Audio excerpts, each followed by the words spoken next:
Next up, we're going to be talking about YouTube, more specifically reaching out to content creators on YouTube using an SOP we're going to go through so that we can effectively get video content made for our particular product. What I really like about YouTube is number one, most people don't know about the strategy to reach out to YouTube content creators. We're going to get into it. It's super subtle and easy to use, but just most people don't know about it. So I think it's pretty novel. Certainly most Amazon sellers don't do it. But the thing I really like about YouTube is that it's evergreen content, meaning it might be posted this month, but it will continue to get views, clicks, sales, and signals to Amazon for weeks, months, years in advance. And it's not uncommon to have a video that's 3-4 years old that continues to get thousands of views every couple months. So just an example, going to YouTube, this is one of my brands. I'm just going to type in here. This one's got 3.2 thousand views. This one has 304. This one's 4,000 views, 190, 108. This guy's got 500, 100, 14,000, 11,000. So these are all continual views, clicks, and signals that we're sending to Amazon. And because it's using those AMZ.to affiliate links, it gives us a lot of rank credit. What I also like about it is that people oftentimes will search for your brand before they make a purchase, especially if it's a higher ticket product. So they're going to go to Google, and guess what? YouTube results show up really well on Google because Google owns it. It also is going to be people that type in how-to information, and if they come across your brand or your products in that how-to, you get a lot of novel clicks to your listing and sales to your listing that you wouldn't otherwise have. So I think that if you're going to choose one influencer strategy, honestly, a lot of people do the Instagram thing, not a lot of Amazon sellers, but a lot of people do it. But less people know the strategy that we're going to go through here on YouTube. So it's become one of my favorite tools. So let's just kind of go through the summary, and then we'll actually do an over the shoulder here. So basically you just want to type in a search term for your niche. Into the YouTube search bar, and then do the plus amzn.to link. Again, that will pull up people that have used AMZ.to links in their actual videos historically. That will give us a good signal that they're part of the program, and likely would be heavily incented to have a product that they can make a commission on, and it shows that they've got an aptitude for that. The second is we're going to just find the brand aligned videos and channels that we think make sense. And then we're going to go ahead and go to their about page, copy their email contact information. And then we're literally just going to have email outreach to those content creators to see if we can't work out a deal. We want to gather 5 of these channels per day. There is a limit on accessing the emails on YouTube, so that's one disadvantage. You could go find thousands if you wanted. Instagram accounts, it's going to limit you a little bit on how many you can DM in a day, but it's going to be way more than 5. In the case of YouTube, you can only typically get about access to 5 emails per day, so it's a little bit limited on reach, but we'll gather those and set up the automated tasks, and then we basically just send those emails and watch and negotiate terms as they come in. If we come to an agreement, we'll ship out the product. We'll again ship and track the product. We'll track when the video goes live. We'll see what the performance is like. If it's a good influencer worth working with again, we'll add them to the yes, let's work with them again column, and then we're off to the races and we build up an army of YouTubers over time. Okay, so let's go back to YouTube. We'll do an over the shoulder with a golf example just so you can see how this works in practice. So I've just typed in golf gear plus the amzn.to. You can just do golf, or you could do like golf push cart if you want to get really specific. But I just decided to use golf gear. It's generic enough to find interesting golf channels that likely have other products on it. And then the amzn.to link just shows that they use affiliate links, which is a really good sign in terms of us potentially being able to work out a deal with them to post about our product. So then you just kind of go along here and then just kind of take a look. This one's got 136,000 views, so it's probably too big of a channel, but let's just see for fun. So where to buy brand new expensive golf gear cheap. So they've got 88,000 subscribers. Might be a little bit out of our reach, but you never know. So let's watch this video and just see what they're like. Oh, they got some Mioras. Oh, wow. So I like the user-generated component. And then across the street. Yeah, so this dude's good, like good content creator. So basically, here's the trick with YouTube. And I think this is something that not a lot of people know about. And this is where really the magic sauce is for this particular strategy. So if you click on their actual channel link, you'll come here and you can see all their channel videos. You can see kind of what their content's like. Obviously, they post about golf a lot, which I think is really good for the customer archetype. But what's really interesting here is if you go to this about section here on the far right, you'll get the typical description of what the channel is, yada, yada, yada. But here's what most people don't realize, and this is really where the magic comes in. If you click on this, it says details for business inquiries, go to view email address. And then you got to show that you're not a robot, hit submit, and boom, look at this. I've got their email address here, which is stackedgolf@gmail.com. And then all we really need to do in this case is to come into our tracker.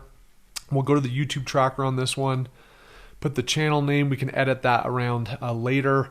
I think it was like 88,000 subs. Let's get a link to it real quick and just start filling this out. I think this is actually pretty relevant. I put these guys at like a 7 or 8. Might be a little bit too big for us to keep it on a budget, but you never know. Then we've got their email address here too.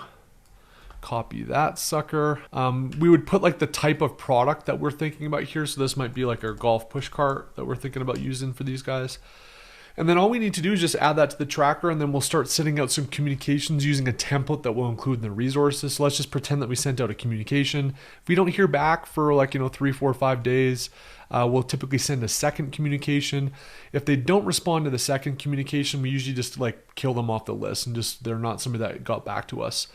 But if they did get back to us, that's when we will kind of negotiate terms. Do we have to pay them? Do we not? What kind of a video are they thinking? Where do they live? Like we're coordinating all that. But let's just say that we come to a deal. We'll then send them an agreement. So this just shows whether or not we sent them an agreement. This is where we put in like the notes and details on what the actual terms of the deal was. And then if we're sending a contract, which is optional, but if you're sending a contract, we would just say whether or not we received it. If we have, we're now actually off to the races to send them the product. Typically what we'll do is we'll send the product first and then we'll send the payment after the video's been posted. Some require some of it up front. Again, kind of depends on the actual person. But if you're going to be PayPaling money, you definitely want to do it using a business transaction just so that you can actually claw it back if they don't fulfill their end of the bargain in terms of posting a video. This is where you put the influencer shipping information. You'd name the product, the cost. So if this was just like free product, you just put free product. If it was free product plus $200, you'd put that here. And then this is just the tracker. Have you sent the product? Yes or no? Did the product get received using the tracker? Yes or no? Has the content been posted? Yes or no? And then we'll do a post-mortem. We'll typically wait about a month after. First of all, how were they to work with? Did they do everything they said they were going to do? Was the quality of the content good? Sometimes that's enough to work with them again. Other times we'll wait a month and just say, hey, let's just see their content was okay, but let's just see how their views are. Maybe their views make up for the content.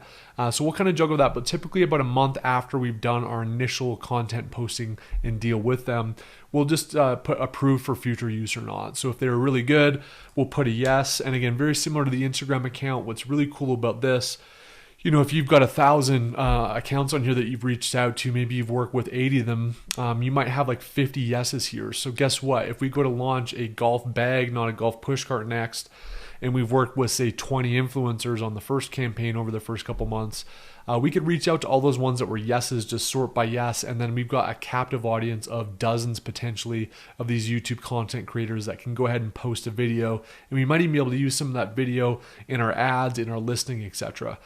So it's super powerful, especially because video is hard to create. So that's how it kind of looks, and then you basically just go back, honestly, and it's kind of like an assembly line, right? You'll have to click on a lot that maybe aren't a fit, that maybe their channel's not good, maybe they're too big. But I'll just kind of scroll down here, see if I can't find one more. So James Robinson Golf, this guy here, let's just see his follower count. He's got 173,000 subscribers, so he's probably unlikely to work with us without spending a decent amount of money, but you never know. Again, you could click on him here, go to the about, view email address, same kind of deal. I'm not a robot. You hit submit and boom. The one thing about YouTube, it only lets you do this about 5 times a day, we found. So that's why you've got to limit this a little bit. And then oftentimes you'll see these other Instagram links and other stuff that you can actually find to reach out via other methods. So that's YouTube in a nutshell. And again, very similar to our Instagram strategy, we actually create recurring tasks on this. So let's say I wanted to come in here. Again, anything that involves putting people to our listing is traffic.